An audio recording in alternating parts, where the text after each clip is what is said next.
รั้งแรกของผมกับภรรยาถ้ายิ้มหวานเนี่ยน่าจะเป็นในสวนสัตว์แหละทุกรูขุมขนน่ะโอ้โหจริงเหรอกูไปหมดอ่ะฟีดแบ็กจากเขาถ้าสมมติว่าเป็นเตียงก็จิกเตียงจนเตียงฉีกอ่ะ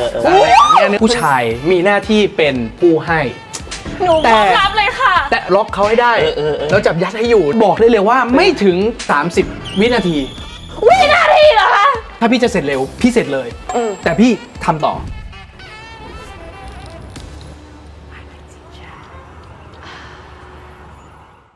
เล่าเรื่องยิ้มให้ฝิ่นข้ามห้อง EP ที่แล้วนะครับมิกเฉลิมศรีมาบอกได้เลยว่าโอ้โหแซ่บมากทุกซอกทุกมุมจริงๆนะครับเดี๋ยวมาดูกันว่า EP นี้แขกรับเชิญของเราจะเป็นใครนะครับผมไปดูกันเลยและนี่คือช่วงยิ้มฟินข้ามห้องก็ตะโกนทำไมก็อยู่แค่นี้เองเฮ้ยเสียงเขาก็มานี่อยากให้รู้นะคือใครเนี่ยช่วงนี้นะช่วงยิ้มฟินข้ามห้องคือเราเนี่ยจะชอบแบบมาแอบฟังเสียงไงนะว่าอีกห้องนึงเนี่ยเขาเนี่ยจะส่งเสียงอะไรมาเสียงเขาจะเป็นใครอะไรยังไงเราต้องมาทายกันไงค่ะอ่ะเราจะมาแบบถามคำถามคุณคือใครยังไม่ได้สิคุณก็บอกมาก็จบเลยรายการสั้นเลยทีนี้โอเคอะ this or that this or that ถามเลยติช่า this เป็นคนกลางคืนมนุษย์กลางคืนหรือว่า that เป็นมนุษย์กลางวันคะกลางวันครับเฮ้ยแต่เมื่อกี้เสียงแบบเสียงไม่มีความแบบกวนส้นเล็กๆอะนึกออกไหมจริงก็ตอบเร็วอยู่นะหนูรู้สึกว่าก วนส้นตีนเนี่ยน่าจะเป็นมึงนั่นแหละไม่ใช่กูหรอกเขาพูดคำว่าน่าจะเป็นมึงแล้วแหละไม่ใช่กูแสดงว่าเขารู้จักยูrelationship มันต้องแบบใกล้เคียงกันมากสนิทกันมากเขาเป็นอะไรกับพี่คะพี่มีใครบ้างในวงการที่พูดมึงกับกูได้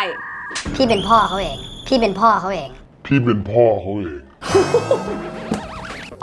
เขาเป็นคนที่ให้หินเราเยอะมากเราถามแค่คำถามเดียวรู้เลยว่าเป็นผู้ชายรู้เลยว่าสนิทกับพี่เจแปนแต่ว่าเสียงนี้ยังไม่แน่ใจ I cannot hear เอาขอเป็นเรื่องที่ดีไปหน่อยนะคะพี่เป็นสายเล้าโลมหรือแบบว่าโซโล่อะคะแบบไปก่อนเลยเล้าโลมค่ะเล้าโลมเหรอเดี๋ยวเขาดูเป็นคนมีศีลนะดูเป็นคนแบบ you know อันนี้เป็นเสือผมว่านะถ้าเป็นผู้ชายจริงๆอย่างที่น้องติช่าบอกนะคนนี้ไม่ธรรมดาหนูเคยถามเกี่ยวขนาดพี่ไหมคะถามเรื่องขนาดหนูไม่เคยถามพี่เรื่องขนาดแต่ถ้ารายการพี่เราเคยคุยกันเรื่องขนาดกันค่ะ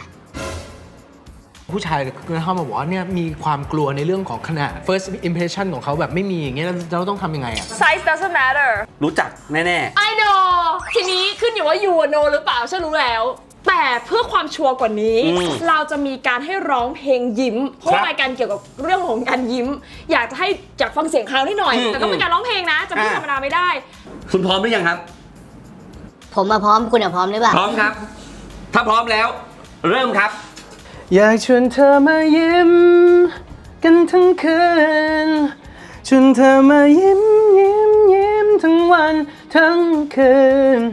เขาเป็นนักร้องต้องร้องเพลงได้หนูรู้ชัวร์หนูแต่เสียงคือใช่เลยสำหรับพี่นะใช่เลยพูดพร้อมกันไหม1 2 3 4 วัดครับอ้าวไม่น่าเชื่อเลยรู้ได้ยังไงอะรู้ได้ยังไงสวัสดีครับผมสวัสดีครับรู้ได้ไงอะข้อมูลก็ไม่ได้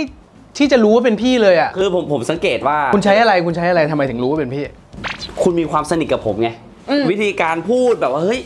มึงกูหรือว่าแบบมันสนิทกันเกินไปอ่ะนั่นแหละคนอย่างคุณจะรู้เรื่องอะไรของผมบ้างไม่มีทางลองพูดไหมเดี๋ยวไปลอง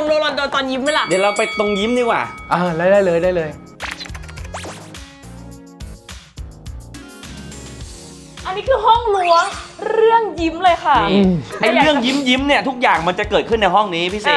จริงเหรอเอาอย่างแรกก่อนเลยมันมีกลิ่นหลงเหลืออยู่บ้างไหมเขาเรียกว่ากลิ่นยิ้มโอ้โหติช่าชอบมากเลยขอบคุณมากค่ะขอบคุณมาก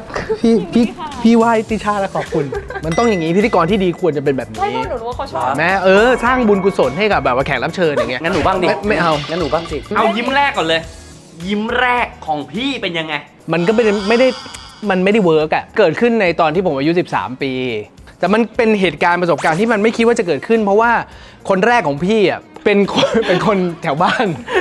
เขาโตกว่าผมมาประมาณ3 ปีใช่แล้วเขาเป็นรุ่นพี่ พี่ด้วยหรือเปล่า ใช่สิแล้วคือเราก็เคยมีโอกาสได้เจอกันที่บ้านเนี่ยเป็นคนจีนแล้วก็จะแบบมีงานตรุษจีนก็มาเจอกันอยู่แล้วเพราะฉะนั้นแล้วมันเป็นเหตุการณ์ที่เนี่ยเหมือนเราอยู่กันบนเตียงแบบนี้เลยนะเหมือนเขาอยู่อย่างนี้เลยแล้วเราก็อยู่อย่างเงี้ยแล้วเราก็ไปอ่านการ์ตูนห้องเขาไปอ่านการ์ตูนห้องเขาซึ่งมันไม่เคยเข้ามาในหัวเลยอะว่าแบบมันจะเกิดเหตุการณ์นี้เกิดขึ้นได้ห้องเขาเก็บการ์ตูนไว้เยอะมากแล้วเราก็ไปอ่านการ์ตูนเนี่ยแล้วอยู่ๆไม่ได้คิด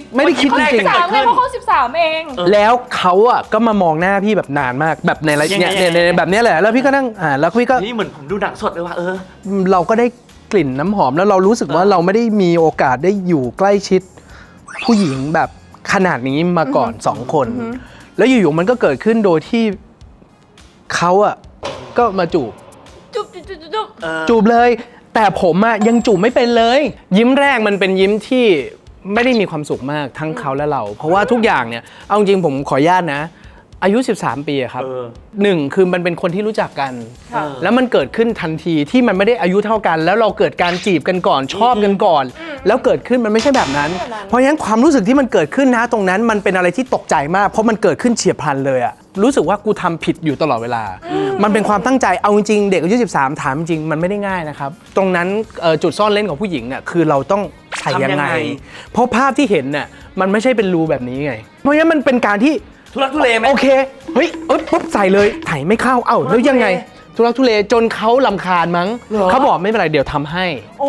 แล้วเขาก็ทำแล้วบอกได้เลยว่าไม่ถึง30 วินาทีเหรอคะแล้วไม่ได้เสร็จนะเขาก็ไม่เสร็จแต่เขารู้เลยว่าไม่ใช่มันจึงเป็นยิ้มแรกที่ออกจะมีความเจือนๆนิดนึงเหรอใช่เพราะเรารู้สึกว่ามันไม่เวิร์กแล้วนั่นเป็นครั้งแรกและครั้งสุดท้ายของเรา2 คนซึ่งจะบอกว่าไม่ต้องกลัวนะใครที่มียิ้มแรกที่ไม่ได้ประทับใจขนาดนั้นเพราะว่ายิ้มแรกมันคือความใหม่ทุกอย่างเลยจะไปเก่งแบบเป็นเซียนแบบจอมยุทธอะไรอย่างเงี้ยแล้ว13อายุ13เด็กมากเด็กแบบเด็กจริงๆอันนั้นคือเรื่องของยิ้มแรกแต่ว่าหนูว่าพี่เนี่ยไปเกินถึงยิ้มที่2ของเราซึ่งรายการเราเนี่ยจะมียิ้มเจือนของพี่คืออะไรยิ้มเจือนของพี่เสร็จเร็ว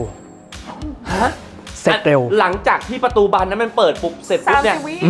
จริงๆอ่ะเราเดินทางมาขนาดไอตอนที่มันเกิดเหตุการณ์ยิ้มเจือนเนี่ยเรามีประสบการณ์แล้วเหตุการณ์เป็นยังไงพี่เหตุการณ์มันคือจริงๆผมอ่ะเป็นคนตั้งปณิธานไว้เลยว่าผู้ชายมีหน้าที่เป็นผู้ให้เราอ่ะมีหน้าที่ซัพพอร์ตเขาในทุกๆเรื่องแต่รับเลยค่ะแต่เดี๋ยวใจเย็นหนูมันก็เกิดจากการสัมผัสมาตั้งแต่ในผับแล้วมาแล้วเริ่มกินด้วยการชนแก้วกันนัวกันมันมาแล้วมันเราดูนาฬิกาแล้วว่าพรุ่งนี้เราต้องกลับแล้วอะแล้วจังหวะเวลามันต้องตรงนั้นแหละตี 4แล้วตี 4แล้วปั้นตั้งแต่กี่โมงปั้นมาตั้งแต่ประมาณมี 3 ทุ่ม 4 ทุ่มแล้วอะคือหัวเชื่อมอะโอ้โหมันต้องมีแรดออกมาบ้างแล้วล่ะมันต้องมีออกมาฉ่ำๆแล้วล่ะเข้าไปปุ๊บเนี่ยเราก็เป็นผู้ให้เหมือนเดิมที่ไหนอันนี้คือที่ไหนโอ้ยเฮียก็ไปในห้องสิพาไปในห้องก็พาไปในห้องผมว่ามันเป็นความตื่นเต้นมันเป็นความรีบร้อนมันเป็นความอะไรด้วยเราก็คิดว่าเขากำลังจะถึงเพราะฉะนั้นเราก็สุดเลยไงเราก็เร่งสปีดไม่ใช่เราก็ใส่สุดเลยแล้วผมไม่ได้นอนโรงแรมนี้ผมต้องไปนอนอีกโรงแรมนึงแล้วตอนนั้นมันตี 4กว่าแล้วงั้นกว่าจะอะไรเนี่ยมันน่าจะมาตี 4 ครึ่งโอ้ยเป็นยาวนานอ่ะโอ้โหก็คือผู้หญิงเขาก็แสดงอาการให้เราเห็นเลยนะว่าเขาแบบไม่แฮปปี้ใช่เขาคงผิดหวังในตัวเราเพราะว่าเราน่าเหมือนเขาอาจจะคาดหวังในตัวเราด้วยใช่เขา4 วัดน่าจะดีกว่านี้น่าจะมี reputation ของความเป็นเสือน่าจะประมาณไม่พี่ก็ไม่ได้มี reputation เป็นเสือขนาดนั้นแต่หมายความว่าพี่คิดว่าเขาน่าจะคาดหวังในตัวพี่ว่ามึงจะไปเลยเหรอเข้าใจไหมว่ามึงอะไรมึงไปแล้วเหรอแล้วกูล่ะเขาไม่ได้พูดนะพี่คิดว่าผู้หญิงเขาคงไม่ได้เข้าใจในเหตุผลของพี่หรอกเขาน่าจะมองว่าเราอ่ะมีความเห็นแก่ตัวอยู่สูงอะไรเงี้ยเพราะฉะนั้นเราก็วันนี้ก็ยังเป็นอีกครั้งนึงที่แบบถ้าสมมติว่าเขาดูอยู่นะก็แบบกราบขอโทษจริงๆแล้วแบบไม่ได้อยากให้มันเป็นแบบนั้นเลยความยิ้มเจือนอ่ะมันไม่ใช่แค่แบบว่ามาเร็วคือมาเร็วใครๆก็เคยมาคือพลาดกันได้แต่หนูว่าเป็นความรู้สึกผิดที่พี่มีอ่ะตอนนั้นต้องไปหลังจากนั้นด้วยคือมันมีความเจือนนะว่าพอเรามาเร็วเขาเฟลกับเราต้องไปแล้วเราเหมือนกับเราทิ้งเขาไว้แบบคาตรงนั้นใช่คือสำหรับพี่รู้สึกว่าการที่ผู้ชายเสร็จเร็วอ่ะไม่ต้องไปอันนี้พี่ไม่ได้พูดแทนใครนะสำหรับพี่รู้สึกว่ามันก็เป็นแค่ความรู้สึกแค่นั้นเองอ่ะทำไมคุณต้องอยากทำให้เขาไอ้เหี้ยมึงจะเอาจนเผ็ดเลยหรือไงเหี้ยมันก็ไม่ต้องแต่ประเด็นสำคัญคือถ้าคุณเสร็จแล้วเขายังไม่เสร็จคุณต้องอยู่ต่อ คุณต้องทำต่อสิ คือต้อง มันไปต่อไอ้เหี้ยไม่ใช่กูเสร็จแล้วกูนอนเลยไม่ใช่คือไม่งั้นพี่รู้สึก guilty ว่าเราไม่ได้ทีทเขาแค่นั้นเองอะไรอย่างเงี้ยคือสำหรับพี่ไม่เคยกดดันนะถ้าพี่จะเสร็จเร็วพี่เสร็จเลยแต่พี่ทำต่อหนูเคยได้ยินมาว่ามันมีการคอมมิตแล้วมันทำให้มันไม่หลังออกพี่เคยทำไหมแล้วทำได้ไหมผมอ่ะเคยทำมากกว่า1อย่างด้วยอันดับแรกเขาบอกว่าขมิบใช่ไหมเคยได้ยินเหมือนกันจดก่อนเคยอันดับแรกเขาบอกเคยแบบขมิบแต่มึงไม่บอกเนี่ยว่าขมิบอะไรก็ขมิบปากมั่งขมิบก้นมั่งไม่ได้อันนี้ประสบการณ์ผมนะส่วนตัวมาอยู่ดีของผมก็ แล้วทำไงต้องถอดออกดึงออกแล้วก็รีบย้ายสัมมโนครัวตัวเองย้ายถิ่นฐานให้เร็วที่สุดดึงออกแล้วเอาลงหัวลงไปเลยก็ให้เขายังอยู่ต่อแต่เราหยุดไว้แต่มันไม่ค่อยได้เท่าไหร่อันที่2ที่เคยทำเขาบอกให้กินน้ำเย็นจริงก็เขาพูดกันมาบอกกินน้ำเย็นสิกินน้ำเย็นแล้วกินแล้วเป็นไงก็เหมือนเดิม Fun fact with หมอโอการฝึกขมิบในผู้ชายนะครับที่จะช่วยเรื่องการทางไหวช่วยจริงๆนะครับเขาเรียกว่า Kegel exercise ซึ่งมีหลายวิธีแต่วิธีนี้ง่ายที่สุดครับให้ดูงี้ฮะฝึกขมิบกล้ามเนื้อที่บริเวณก้นนะฮะ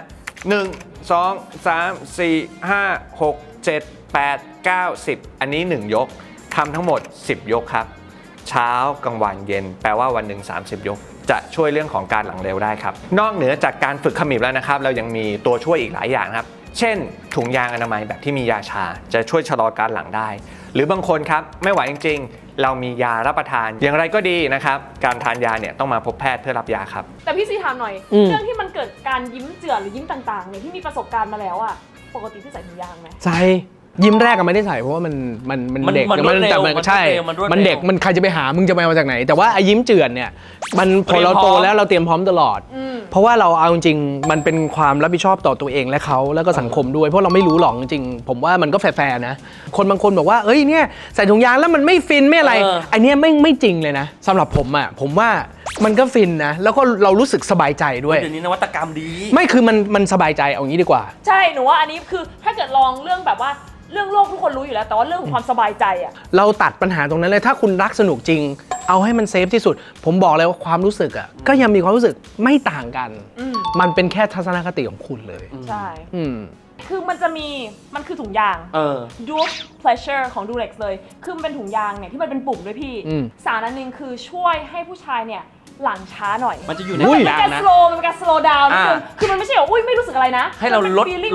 ความรู้สึกนิดนึงใช่ให้เราแบบอยู่ได้นานขึ้นดีเลยอย่างเงี้ย pleasure คำว่า duo แปลว่า2แปลว่า pleasure ทั้ง2คนก็คือ1ทำให้ผู้ชายเนี่ยเสร็จช้าลงแล้วก็2เนี่ยชะลอการหลังใช่ชะลอการหลังแล้วก็มันมีปุ่มด้วยซึ่งปุ่มเนี่ยจะช่วยอีกฝ่ายหนึ่งรู้สึกมากขึ้นมันเป็นดอทข้างนอกพี่ดอทข้างนอกพอเข้าไปเราก็จะวู้อย่างนี้เป็นไงคือมันลดของเราเพิ่มของเขาเพราะข้างนอกมันเป็นปุ่มให้เขารู้สึกแบบมันมีแบบความรู้สึกมันโดนหลายๆแบบมุมหลายๆตรงนั้นเนี่ยตรงนี้แหละก็เลยแนะนำนะคะมันมีวิธีหนึ่งก็คือ dual pleasure นะคะยิ้มแรกยิ้มเจือนไปละเรามายิ้มหวานบ้างยิ้มหวานคือมีความแบบฟินในนี้มีความทริคต่างๆมีความแบบยิ้มที่มันแฮปปี้อะพี่มีก็นี่แหละพอเราเก็บประสบการณ์มาจนหมดแล้วอะไรเงี้ยครั้งแรกของผมกับภรรยาอันนี้ไม่รู้เขาจะด่าผมรู้ป่ะนะแต่ผมอ่ะไม่เคยทำคือแม่ม้าอยู่ในบ้านพี่อยู่ในบ้านผมแล้วทีเนี้ยมันตื่นเต้นอ่ะแล้วมันหน้าบ้านตัวเองเลยอ่ะในจังหวะนั้นน่ะมันคือเขาก็ไม่ได้ต้องการนะแต่เราอ่ะรู้สึกว่ามันปล่อยโอกาสนี้ไปไม่ได้แล้วตรงนี้ใช่เราต้องล็อกเขาให้ได้เราจับยัดให้อยู่นึกออกไหมเราก็รู้สึกว่ามันเลยรู้สึกว่ามันเป็นอะไรที่วายมากสำหรับพี่นะตอนนั้นน่ะแล้วสำหรับเขาด้วยเพราะอย่างหนึ่งครับว่าตอนนั้นเขาก็เป็นเองนี่ขอโทษนะขอโทษพี่มีด้วยเพราะว่าจริงๆอ่ะมันเล่าตรงนี้เรารู้สึกว่ามันก็เป็นเรื่องส่วนตัวของเราแหละแต่เรารู้สึกว่าจริงสำหรับเขาสำหรับคนอื่นผมไม่ทราบแต่สำหรับผมว่ามันเป็นความทรงจำของผมที่สวยงามมากอ่ะมันดีไปหมดซะทุกอย่างเลยอ่ะแอร์เย็นนู่นนี่นั่นอะไรหน้าบ้านด้วยแต่นี่มันเป็นเรื่องจริงสำหรับผมที่ผมประทับใจมากเลยฟีดแบ็กเป็นไงฟีดแบ็กจากเขาถ้าสมมติว่าเป็นเตียงก็จิกเตียงจนเตียงฉีกอ่ะอะไรอย่างเงี้ยเนื้อมันสวยงามอ่ะนี่กูว่าผู้จัดการกูอึดอัดนะเนี่ยเล่าแบบนี้เพราะรู้จักกันทั้งคู่แต่ว่าผมรู้สึกว่าสำหรับผมรู้สึกว่ามันดีมากอย่าไปรายละเอียดเยอะเลยเดี๋ยวเมียจะด่าเอาอะไรเงี้ยแต่ว่าโอเคมันทุกเอางี้ทุกรูขุมขนน่ะโอ้โหจริงเหรอกูไปหมดอ่ะมันจะมีเลเวลหนึ่งนะเกาหวานอีกมันจะมี ยิ้มฉ่ำเลยอะไรที่ฉ่ำๆเลย ผมสลับได้ไหมยิ้มฉ่ำเนี่ยเป็นอันเนี้ยของเมียผม ถ้ายิ้มหวานเนี่ยน่าจะเป็นในสวนสัตว์แหละ ยิ้มหวาน ยิ้มหวานยังไงยิ้มหวาน ก็มันก็เป็นเหตุการณ์ที่เราสองคนเข้าไปแล้วมันก็เกิดความคือผู้ชายมันจะมีความบ้ากามอยู่แล้ว ผมรู้สึกว่ามันแปลกดี ค่ะ มันตื่นเต้นดี กระจกก็ไม่ได้มืดมันก็เป็นกระจกแบบกึ่งกองแสงนะ แต่ก็เห็นนะ